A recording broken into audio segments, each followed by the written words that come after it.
यो रोड चाहिँ मात्रदेखि गौमुल जाने रोड हो। हिजो राति मात्रै अथवा बिहान हो कि हिजो राति तपाईँको यो रोडमा चाहिँ स्काइबेटर कुदाएको रहेछ, गुडाएको रहेछ। यो त्यो स्काइबेटरले गर्दाखेरि यो रोडको अवस्था अहिले यस्तो अवस्था छ। हेर्नुहोस्, यो सानो मोडको मात्रै अहिले मैले तपाईँलाई देखाइरहेको छु। प्रत्येक मोडमा र यो रोडमा चाहिँ यस्तो क्षति भइरहेछ।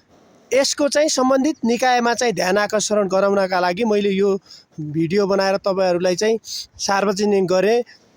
अनि यहाँ हेर्नुहोस्, यो रोडको अवस्था यस्तो छ। यो अहिले यहाँ हेर्नुहोस् है, यसरी यो स्काइबेटर कुदाएर रोडको पुरै अवस्था नै चेन्ज गरेको छ। यसको हेर्नुहोस् त, यो पिचको अवस्था कस्तो छ। यो यहाँ हेर्नुहोस्, यो यसरी प्रत्येक यहाँ हेर्नुहोस्, यो रोड हिजो राति मात्रै हो कि बिहानतिर हो स्काइबेटर कुदाएर यो रोडको अवस्था यस्तो छ। यो पिच भएको यो पूर्वाधार अन्तर्गतको रहेछ अहिले यो। यहाँ हेर्नुहोस्, यसरी यो पिच भएको रोडमा चाहिँ यसरी स्काइबेटर कुदाएर पुरै मोडमा पुरै रोडहरू भौनेरादेखि यो मात्रडीसम्म चाहिँ यस्तो क्षति बनाएको छ। यसको चाहिँ तुरुन्तै कारबाही हुनुपर्छ भनेर मैले सम्बन्धित निकायमा चाहिँ यो जानकारी गराउन चाहे है, फेसबुक मार्फत।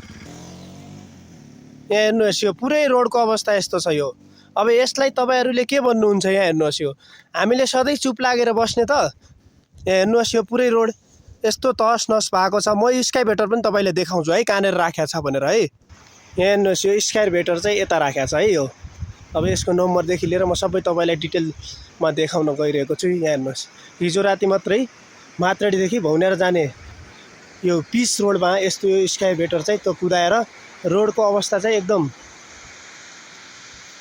खतम बनाएको छ। यहाँ हेर्नुहोस्, यो स्काइबेटर यो नम्बर कहाँ हो? यसको नम्बर कहाँ हुन्छ? यसको नम्बर प्लेट यो कसको स्काइबेटर हो, को हो?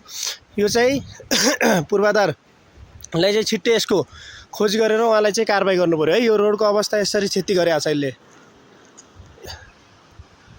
ल यो नम्बर भएको स्काइबेटर है। यो हेर्नुहोस्, यो हेर्नुहोस्, मात्रडीदेखि यो भौनेर जाने रोडमा चाहिँ यो स्काइबेटर हिजो राति कुदाएर प्रत्येक मोडहरूमा चाहिँ टर्निङमा यो पुरै रोडमा चाहिँ तहस नहस भएको छ है।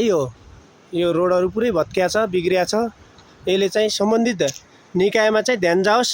बढीमालिका नगरपालिका सरकारले पनि यसलाई कारबाही गराउँछ है। यो हेर्न आउने आज यो कुराहरू तपाईँहरूले। ल